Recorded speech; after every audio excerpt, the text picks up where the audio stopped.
Mesdames et messieurs, bonjour. Dans notre édition d'aujourd'hui, nous allons vous faire découvrir davantage la cité de Kisantu dans le Congo central. Et là, nous allons tenter d'entrer en contact avec Constance Mananga pour savoir ce qu'elle a comme information. Oui, Constance. Allô? Allô, studio, je suis ici. Cette route, la route que vous voyez là, c'est la route qui mène vers l'hôpital général des références de Kisantu.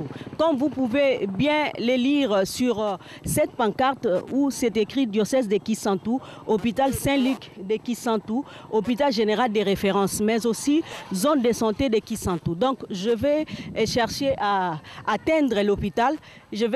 Papa, attendez, je vais chercher à atteindre l'hôpital. Comme ça, je vais vous faire découvrir l'hôpital de Kisantu. Attendez. Voilà. Bon. Je signale que Constance Mananga se trouve présentement à l'hôpital Saint-Luc de Kisantu. Qu'est-ce qu'elle a trouvé?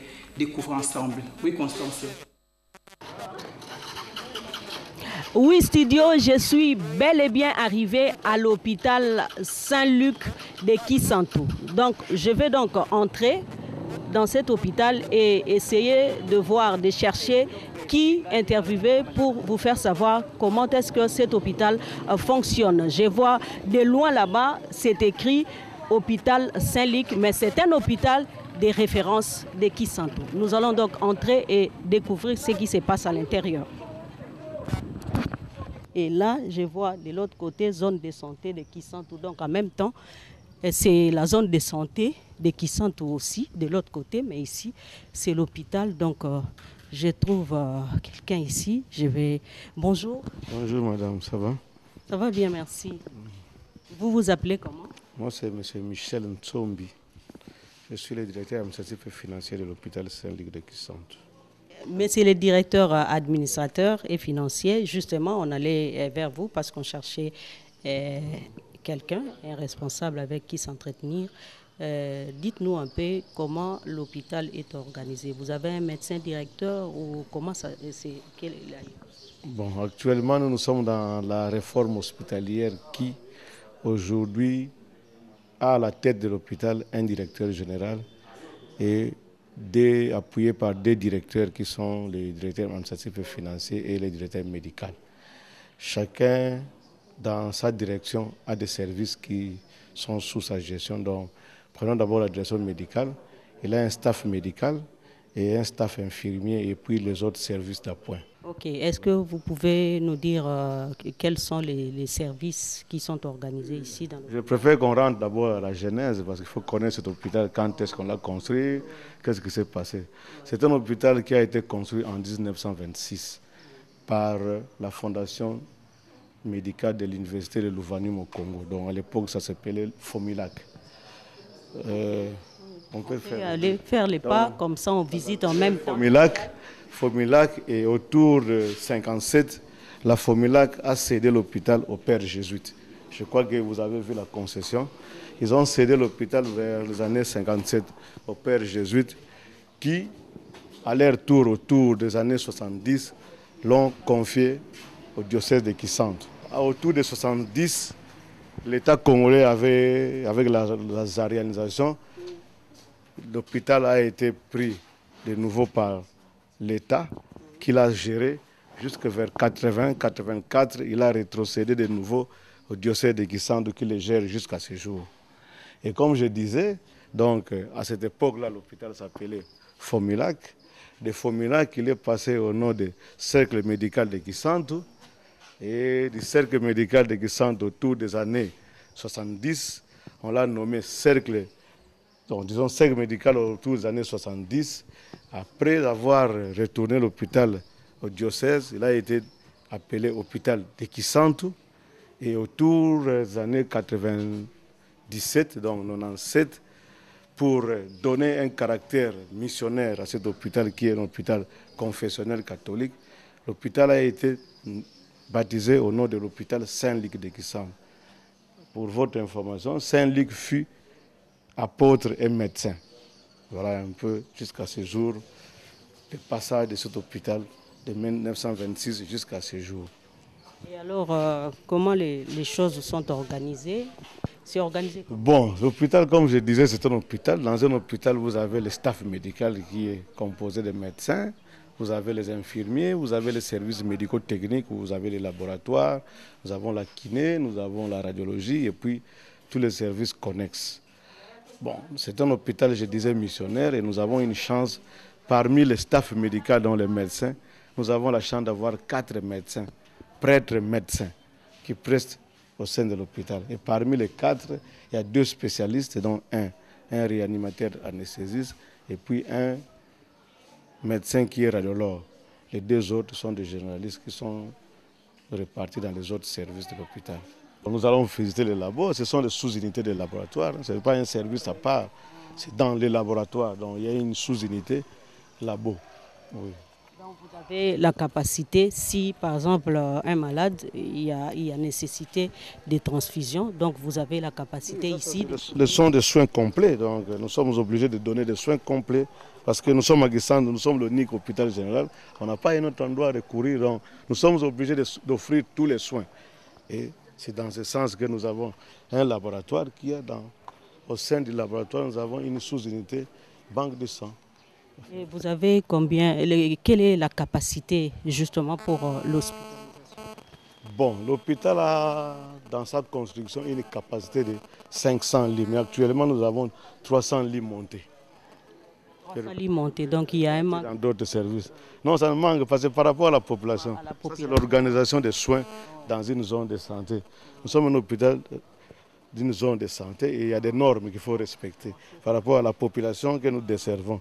Voilà, nous sortons des soins intensifs, mais vous avez parlé tout à l'heure des soins ambulatoires. Mais qu'est-ce qui est compris dedans? Oh, donc je disais que pour les tarifs, pour les urgences, c'est 20 500.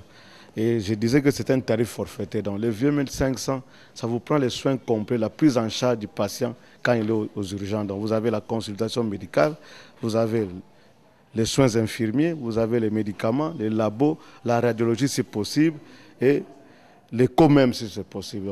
C'est vraiment les soins complets au niveau des urgences. Et nous avons la partie en hospitalisation. Et comme nous allons continuer le tour, je donne l'occasion, le relais au docteur Mbosso qui est le directeur médical pour qu'il puisse nous aider à continuer à visiter les services techniques parce que c'est la partie technique qui va bien aborder la partie qui concerne la technique. Donc, merci, monsieur le directeur administratif. merci, madame.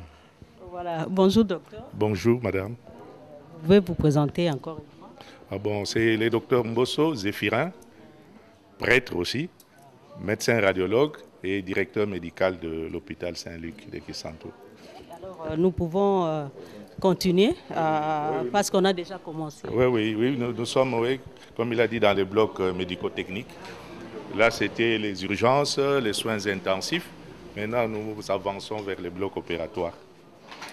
Et alors, quels sont les genres d'opérations que vous faites souvent, qui vous arrivent? Bon, souvent, ce sont des appendicites, ce sont des urgences traumatiques. C'est ici? Oui. Des urgences traumatiques, parce que nous sommes sur les trafics. Il y a des adénomectomies, des hypertrophies de la prostate, il y a des péritonites, il y a des occlusions, il y a toutes ces interventions majeures qu'on fait. Mais il y a possibilité que nous puissions entrer et visiter? Oui, juste nous allons voir de loin. Oui, de loin. Voilà. Ici, c'est les blocs opératoires. Bonjour. Oui, c'est la salle pour le médecin pour faire les protocoles opératoires. Et ici, nous avons 3 salles. 3 salles dans ce bloc. Il y a une salle pour les cas sales et puis 2 salles pour les cas propres. Cas propres, c'est-à-dire? Les cas propres, c'est-à-dire où il n'y a pas, ce n'est pas infecté. Ce n'est pas infecté comme les péritonites, ce n'est pas infecté comme les myosites, ce n'est pas infecté comme les lymphangites. Bon, il y a un peu tout ça, les dermoépidermites, qu'on appelle communément mbassou, parce que c'est là où on fait les débridements.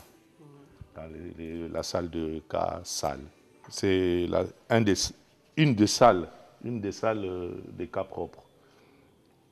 Et vous avez parlé des Mbassou, par exemple, c'est un problème récurrent. Est-ce que vous arrivez à guérir ça aussi? Oui, naturellement, pour ceux qui viennent à temps. Mais ça prend du temps. Oui, ça prend du temps. Si ce n'est pas compliqué de sepsis, on y arrive. Quand c'est compliqué de sepsis, ça dépend de l'état dans lequel le malade arrive. Vous pouvez visiter encore autre part? Non, là, c'est fini. Ici, c'est la troisième salle, comme j'ai dit.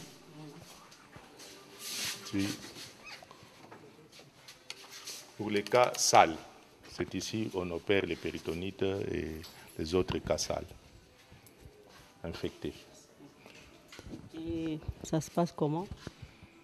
Mais on amène le malade par ce couloir pour l'introduire ici, les anesthésistes le préparent et les chirurgiens arrivent pour faire les césariennes, c'est les cas des cas propres. Donc on les fait dans une des salles.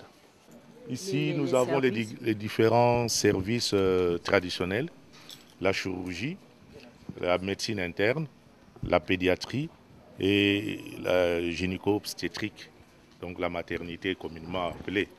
Bon, et à part ça, nous avons un autre service spécialisé qui est la dentisterie, avec un chirurgien dentiste. Oui. Et alors, on a dit que vous avez une spécialité ici de l'orthopédie. Oui, il y a l'orthopédie, oui. Dans la chirurgie, il y a la chirurgie générale, il y a la chirurgie orthopédique. Oui. Il y a aussi des médecins qualifiés pour l'orthopédie, des spécialistes. Oui, il y a un médecin généraliste, mais qui a été suffisamment rodé en orthopédie. Maintenant, ils sont deux. Il y a un autre jeune aussi qui est suffisamment rodé en orthopédie. Donc, pour l'orthopédie, c'est le docteur Makiadi, qui est prêtre aussi, qui travaille depuis plus de 20 ans maintenant en orthopédie. Oui. Donc, il a l'expérience, il a la main pour ça. Oui. C'est ça qui fait la réputation de l'hôpital.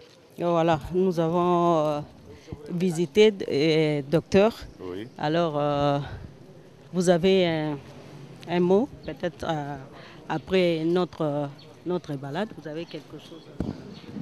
Oui, je crois que le directeur administratif et financier doit vous l'avoir évoqué. C'est une grande formation médicale avec 340 lits actuellement, montés et utilisés à plus de 90% d'utilisation comme taux à l'hôpital. Et les difficultés ne manquent pas. Les difficultés ne manquent pas, il y en a même beaucoup, parce que nous utilisons les tarifs forfaitaires. Et avec les tarifs forfaitaires qui devaient être subventionnés, mais la subvention n'est pas à la hauteur de ces tarifs-là, n'est pas à la hauteur du coût de la charge des patients. Et nous en appelons à l'État de pouvoir nous aider, que la subvention qui avait commencé à un moment donné, mais qui finalement n'arrive plus, si elle peut continuer à une hauteur qui puisse nous aider à aider la population qui est pauvre, qui ne peut pas tenir le coût réel de soins de qualité tels que nous les voulons ici. Merci beaucoup. Merci, docteur. Je vous en prie, madame. Voilà, studio, vous avez suivi le docteur Abbé qui a lancé cet appel. Cet hôpital est un hôpital général de référence de Kisantu. Et l'hôpital a besoin de subventions. Et nous allons vous céder l'antenne en attendant de rejoindre Myriam Madika du côté de la maternité.